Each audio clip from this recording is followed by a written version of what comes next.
हरे कृष्णा प्रभु जी, हरे राम राम राम हरे हरे। गुरुदेव भगवान कहते हैं कि जिसको श्रीमद् भागवत गीता यथार्थ सुनने को मिलती है अथवा पढ़ने को मिलती है, उस पर श्री कृष्ण भगवान की बहुत कृपा होती है। तो आप अपने आप को भाग्यशाली समझें कि आपको सुनने को मिल रही है। आज के डे में हम स्टार्ट करते हैं।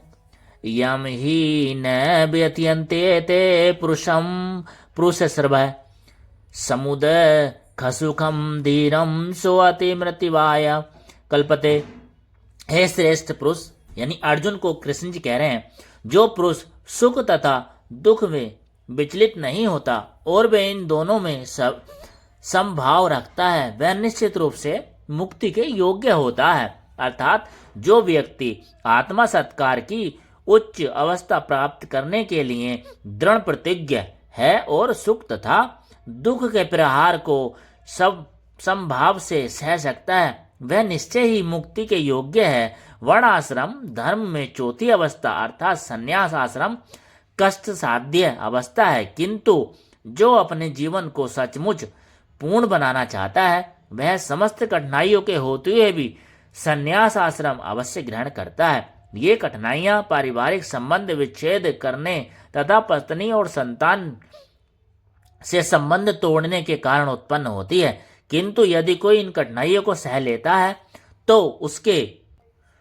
आत्म साक्षात्कार का पथ निष्कंटक हो जाता है। अतः अर्जुन को क्षत्रिय धर्म का निर्वाह में दृढ़ रहने के लिए कहा जा रहा है। भले ही स्वजनों या अन्य प्रिय व्यक्तियों के साथ युद्ध करना कितना ही दुष्कर क्यों न हो, भगवान चैतन्य ने 24 वर्ष की अवस्था में ही संन्यास ग्रहण कर लिया था। यद्यपि उन पर आश्रित उनकी तरुण पत्नी तथा वृद्धा मां की देखभाल करने वाला अन्य कोई न था, तो भी उच्चादर्श के लिए उन्होंने संन्यास ग्रहण किया और अपने कर्तव्य पालन में स्थिर बने रहे।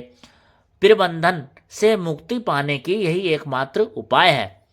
ना सतो विद्यते भावो ना भावो विद्यते सतत उभयरोप उभयोरपि दृष्टवान स्वनयोस्ति उत्तरो दृषि भी।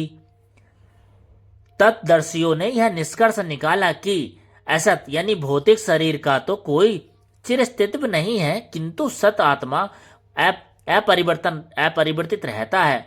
उन्होंने इन दोनों की प्रकृति के अध्ययन द्वारा यह निष्कर्ष निकाला, अर्थात परिवर्तनशील शरीर का कोई स्थायित्व नहीं है। आधुनिक चिकित्सा विज्ञान ने भी यह स्वीकार किया कि विभिन्न कोशिकाओं की प्रक्रिया की क्रिया प्रतिक्रिया द्वारा शरीर प्रतिक्षण बदलता रहता है। इस तरह शरीर में वृद्धि तथा वृद्धावस्था आती रहती है, किंतु शरीर तथा मन में निरंतर परिवर्तन होने पर भी आत्मा स्थायी रहती है। यही पदार्थ तथा आत्मा का अंतर है। स्वतः शरीर नित्य परिवर्तनशील है और आत्मा शाश्वत है। तत्वदर्शियों ने, चाहे वे निर्विशेषवादी हों या सगुणवादी हैं, इस निष्कर्ष की स्थापना की है। विष्णु पुराण में कहा गया है कि विष्णु तथा उनके धाम स्वयं प्रकाश से प्रकाशित है। ज्योतिषी विष्णु वहा विष्णु बुर्बानी विष्णु सत तथा असत शब्द आत्मा तथा भौतिक पदार्थ के ही द्योतक हैं। सभी तत्वदर्शियों की यह स्थापना है। यहीं से भगवान द्वारा अज्ञान से मोहग्रस्त जीवों को उपदेश देने का शुभारंभ होता है। अज्ञान को हटाने के लिए आराधक और आराध्य के बीच पुनः शाश्वत संबंध स्थापित करना होता है। फिर भी अंश रूप में जीवों तथा श्री भगवान के अंतर को समझना होता है। कोई भी व्यक्ति आत्मा के अध्ययन द्वारा परमेश्वर के स्वभाव को समझ सकता है। आत्मा तथा परमात्मा का अंतर अंश और पूर्ण के अंतर के रूप में है। वेदांत सूत्र तथा श्रीमद् भागवत में परमेश्वर को समस्त उद्भवों यानी प्रकाश का मूल माना गया है। ऐसे उद्भवों का अनुभव परा तथा अपरा प्राकृतिक क्रमों द्वारा किया जाता है। जीव का संबंध परा प्रकृति से है, जैसा कि 7वें अध्याय से स्पष्ट होगा। यद्यपि शक्ति तथा शक्तिमान में कोई अंतर नहीं है, किंतु शक्तिमान को परम माना जाता है और शक्ति या प्रकृति को को गुण। अतः सारे जीव उसी तरह परमेश्वर के सदैव अधीन रहते हैं जिस तरह सेवक स्वामी के या शिष्य गुरु के अधीन रहता है। अज्ञान अवस्था में ऐसे स्पष्ट ज्ञान को समझ पाना असंभव है। अतः ऐसे अज्ञान को दूर करने के लिए सदा सर्वदा के लिए जीवों को प्रबुद्ध करने हेतु भगवान भगवत गीता का उपदेश देते हैं। अविनाशी तु तदिति येन सर्वमिदं ततम् विनाशमव्ययस्यास्य न कश्चित् कर्तुमर्हित। जो शरीर में व्याप्त है उसे ही तुम अविनाशी समझो। उस अव्यय आत्मा को नष्ट करने में कोई भी समर्थ नहीं है। अर्थात इस श्लोक में संपूर्ण शरीर में व्याप्त आत्मा की प्रकृति का अधिक स्पष्ट वर्णन हुआ है। सभी लोग समझते हैं कि जो सारे शरीर में व्याप्त है वह चेतना है।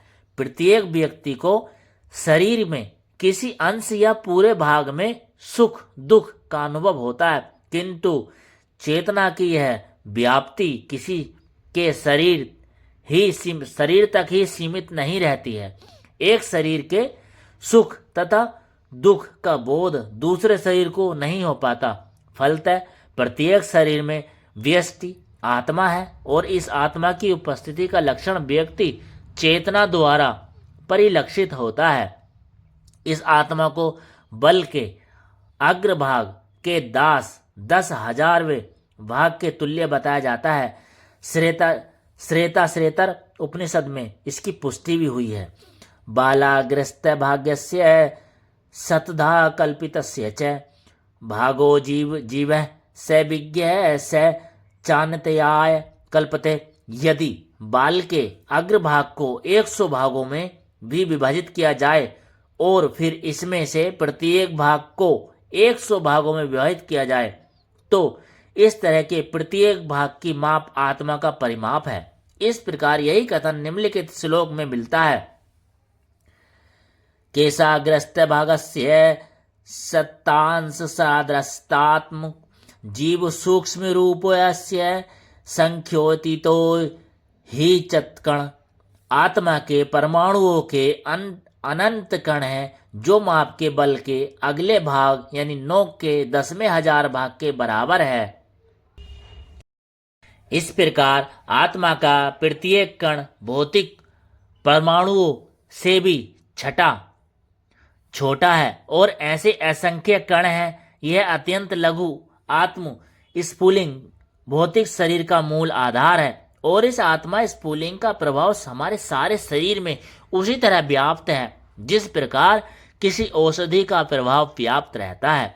आत्मा की यह धारा यानी विद्युत धारा सारे शरीर में चेतना के रूप में अनुभव की जाती है और यही आत्मा के अस्तित्व का प्रमाण है। सामान्य से सामान्य व्यक्ति भी समझ सकता है कि यह भौतिक शरीर चेतना रहित होने पर मृतक हो जाता है और शरीर में इस चेतना को भी किसी भी भौतिक उपचार से वापस नहीं लाया जा सकता। अतः यह चेतना भौतिक संयोग के फलस्वरूप नहीं है अपितु आत्म के कारण है। मुंडक उपनिषद में सूक्ष्म अर्थात परमाणविक आत्मा की ओर अधिक विवेचना की है। ऐसो अणुरात्मा चेतस्य वेदितव्यो यासीन प्राण पांचधा सविवेश प्राणेश्रितमं सर्वोत्तम प्रजनाम यशि विशदे विव्यय से आत्मा का प्रकार में अणुतुल्य है जिसे पूर्ण बुद्धि के द्वारा जाना जा सकता है।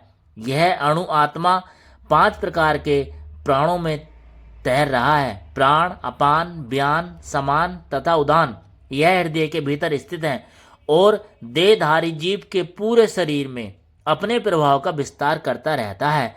जब आत्मा को 5 वस्तुओं के कल्पमत से शुद्ध कर लिया जाता है तो इसका आध्यात्मिक प्रभाव प्रकट होता है।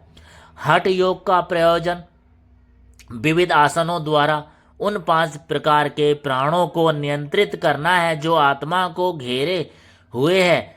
यह जो योग किसी भौतिक लाभ के लिए नहीं अपितु भौतिक आकाश के बंधन से अणु आत्मा की मुक्ति के लिए किया जाता है। इस प्रकार अणु आत्मा को सारे वैदिक साहित्य ने स्वीकारा है और प्रत्येक बुद्धिमान व्यक्ति अपने व्यावहारिक अनुभव से इसका प्रत्यक्ष अनुभव करता है। केवल मूर्ख व्यक्ति ही इस अणु आत्मा को सर्वव्यापी विष्णु तत्व के रूप में सोच सकता है। अणु आत्मा का प्रभाव पूरे शरीर में व्याप्त हो सकता है। मुंडक उपनिषद के अनुसार यह अणु आत्मा प्रत्येक जीव के हृदय में स्थित है और चूंकि भांति विज्ञानी इस अणु आत्मा को माप सकने में असमर्थ हैं, अतः उनमें से कुछ यह अनुभव करते हैं कि आत्मा है ही नहीं। व्यष्टि आत्मा को निसंदेह परमात्मा के साथ साथ हृदय में है और इसलिए शारीरिक गतिविधियों की सारी शक्तियां शरीर के इसी भाग से उद्भूत हैं। जो लोग रक्त कण फेफड़ों से ऑक्सीजन ले जाते हैं वे आत्मा से ही शक्ति प्रकरण प्राप्त करते हैं। अतः जब आत्मा इस स्थान से निकल जाती है तो रक्तोत्पादन संलयन बंद हो जाता है। औषधि विज्ञान लाल रक्त कणों की महत्व को तो स्वीकार करता है, किंतु वह यह निश्चित नहीं कर पाता कि शक्ति का स्रोत आत्मा है। जो भी हो, औषधि विज्ञान यह स्वीकारता है कि शरीर की सारी शक्ति का उद्गम स्थल हृदय है। पूर्ण आत्मा के ऐसे अणु कणों की तुलना सूर्य प्रकाश के कणों से की जाती है। इस प्रकार सूर्य में असंख्य तेजोमय अणु हैं। इसी प्रकार परमेश्वर के अंश उन किरणों के परमाणु स्फुलिंग हैं और प्रभा या पराशक्ति कहलाते हैं। अतः चाहे कोई वैदिक ज्ञान का अनुगामी हो या अधिक विज्ञान का, वह शरीर में आत्मा के अस्तित्व को नकार नहीं सकता। भगवान ने स्वयं भगवत गीता में आत्मा के इस विज्ञान का विशद वर्णन किया है। शेष चर्चा आगे। हरे कृष्णा हरे राम। हे कृष्ण भगवान, कभी कभी श्लोक पढ़ने में कुछ त्रुटि हो जाती है, इसके लिए क्षमा करें। हरे कृष्णा हरे राम राम राम हरे हरे, कृष्ण कृष्ण हरे हरे। चैनल को सब्सक्राइब कर लें, वीडियो को लाइक कमेंट शेयर कर देना, जिससे कि दूसरों को इसका श्रवण करने का लाभ मिल सकता है। हरे कृष्णा प्रभु जी।